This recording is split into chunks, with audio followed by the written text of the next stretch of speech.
కూడా ఎవరు చూసినా ఇలాంటి పాలనను మేము ఊహించలేదు, అయ్యో కేసీఆర్ గారిని బోడగొట్టుకున్నామే.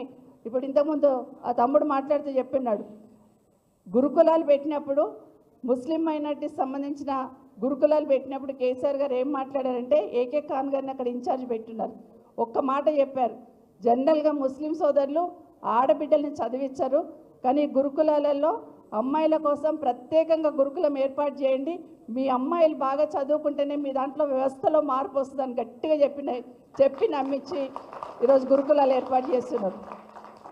1020 గురుకులాలు ఉంటే 650 గురుకులాలు అమ్మాయిల పేరు మీదే పెట్టారు. అంటే ఏ విధంగా ఆలోచించినారు కేసీఆర్ గారు అనేది ఒక చిన్న ఉదాహరణ చెప్తా ఉన్నాను. తప్పకుండా మళ్ళీ కేసీఆర్ గారు ఈ రాష్ట్రానికి వారి నాయకత్వం అవసరం. ఈ రాష్ట్ర ప్రతిష్ట, ఈ రాష్ట్ర గౌరవం, ప్రజల గౌరవం కాపాడాలంటే ఒక కేసీఆర్ గారే రాష్ట్రానికి శ్రీరామ రక్ష. మరొకసారి మీకు అందరికీ కూడా తెలియజేసుకుంటూ, ఎందుకంటే